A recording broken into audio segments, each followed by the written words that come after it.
اللہ ملا تو سستا سودا. جب اسماعیل علیہ السلام سے کہا نا ابراہیم علیہ السلام نے کہ بیٹا تیرے ذبح ہونے کا حکم ہو چکا ہے, کیا کہتے ہو؟ انہوں نے کہا جلدی کرو. یا ابا تفعل, یا ابا تفعل, ابا جلدی کرو. تو ابراہیم سمجھے کہ شاید یہ پتہ نہیں چلا اس کا. بیٹا تمہیں خبر ہے میں کیا کہہ رہا ہوں؟ ہاں خبر ہے, بڑا اچھا سودا ہے, آپ کے بدلے میں اللہ مل جائے گا. اللہ آپ سے زیادہ بہتر ہے. دنیا کے بدلے میں جنت ملے گی, جنت دنیا سے بہتر ہے. پھر معصوم بچوں کو خیال, ہاں میری ماں کو ضرور تکلیف ہوگی, تو اپنا کرتا اتارا اور اپنے باپ کو دیا کہ یہ کرتا آپ نے میری اماں کو دینا ہے, جب مجھے کبھی یاد کرے گی تو میرا کرتا دیکھ لیا کرے گی, تسلی ہو جائے گی. اور آپ نے اپنے کرتے میں مجھے کفن دے کے ادھر ہی دفن کر دینا ہے, ادھر نہیں لے جانا مکے کی طرف کہ میری ماں کو وہاں تکلیف ہوگی, میرا کٹا سر دیکھ کر بغیر سر کے پورا دھڑ وہ اس کو تکلیف ہوگی. ایسا اطمینان سے, چونکہ اور ذبح ہونے والا بھی ایسی باتیں کرتا ہے, بابا میرے ہاتھ بھی باندھ دے, میرے پاؤں بھی باندھ دے, کہ ممکن ہے جب تو چھری چلائے اور میرا ہاتھ پاؤں ہلے تو تجھے لگ کے تمہیں تکلیف نہ ہو جائے. پیسے میں چین ہوتا, زندگی میں چین ہوتا نہیں, اللہ کو پانے میں چین ہے. اور ادھر وہ بھی اللہ کو ڈھونڈ رہا ہے. ارے میرے بھائیو, 60 برس کی دعا کے بعد بیٹا ملا, 60 برس دعا مانگی, اولاد دے دے, اولاد دے دے, اولاد. 60 سال کے بعد اولاد, 84 سال کی عمر میں, 80 سے 84 برس کی عمر میں کے درمیان بچہ ہوا ہے. جب وہ 5 سے 10 سال کا ہوا ہے اور ابراہیم 90 کراس کر گئے, 90 کا بیریئر کراس کر گئے, جب مرغی کو ذبح کرتے بھی ہاتھ کانپے. 90 برس 92 سال کا بڈھا تو مرغی نہیں ذبح کر سکتا. تو اس کو کہا جا رہا بچہ ذبح کر. مینا کے پہاڑ سختہ تاری ہے, ہوائیں تھم چکی ہیں, سورج مدہوش ہو رہا ہے, آسمان کے فرشتے ٹکٹکی باندھ رہے ہیں اور ان کے سانس اٹک رہے ہیں کہ یہ کیا ہو رہا ہے, کیا یہ بوڑھا کر جائے گا, کیا یہ اپنے بچے پر چھری چلا جائے گا. باندھ رہے ہیں ہاتھ اور پاؤں.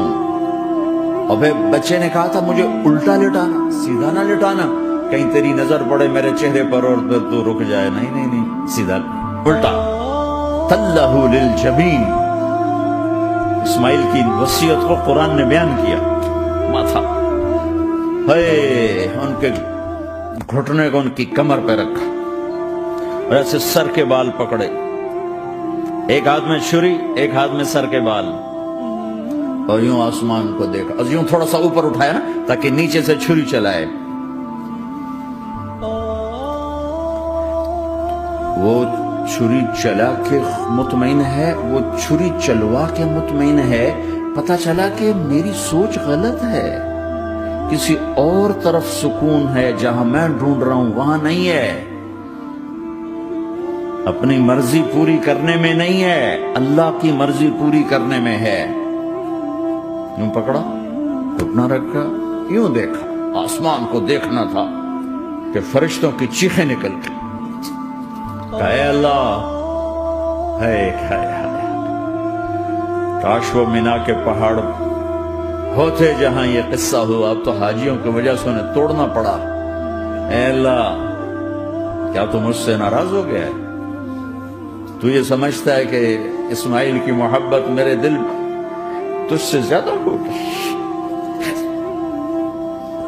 نہیں نہیں, میرے اندر تو ہی تو ہے, تیرے سوا کوئی نہیں ہے. اور اگر کوئی میرا تو نے امتحان لینا ہے, میں حاضر. ایک اسماعیل کیا لاکھوں قربان ہو سکتے, چھری چلا دی. اگر میرا رب صرف دیکھ ہی رہا تھا کہ خلیل کہاں تک جاتا ہے, یاری نبھتی ہے کہ درمیان میں ٹوٹتی ہے. ارے تم سے بچوں پہ چھریاں نہیں چلوا رہا, تم سے کہہ رہا غلط کام چھوڑ دو, وہ تمہاری ہلاکت اور بربادی کا ذریعہ ہیں. یا موت سے ٹکر لے کے دکھا دو، یا قبر کے گڑھے میں جانے سے انکار کر دو، یا موت کے بعد کھڑے ہونے سے انکار کر دو، یا میرے رب کی جہنم کو پانی سے بجھا دو، میرے اللہ کی جنت کو آگ لگا دو، اور کہہ دو کوئی اللہ نہیں، کوئی حساب کتاب نہیں، جاؤ جو مرضی کرو۔ ادھر سب کچھ مانتے ہو، ادھر اسی سے بغاوت کرتے ہو۔ یہ کیا اسلام ہے؟ یہ کیا زندگی ہے؟ اے اللہ، ناراض ہو گیا ہے کہ میرے دل میں اسماعیل تجھ سے زیادہ نہیں، میرے رب ادھر تو ہی تو ہے، تیرے سوا کوئی نہیں ہے، تو ہی ہے۔ اور اگر ناراض نہیں کوئی میرا پیپر لے رہا ہے تو میں حاضر ہوں، یہ لے۔ اللہ اکبر!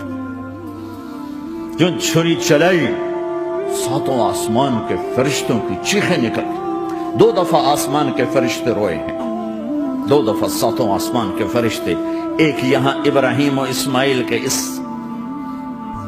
قصے پر، اور پھر 4000 سال کے بعد جب میرے نبی کو طائف میں پتھر پڑے۔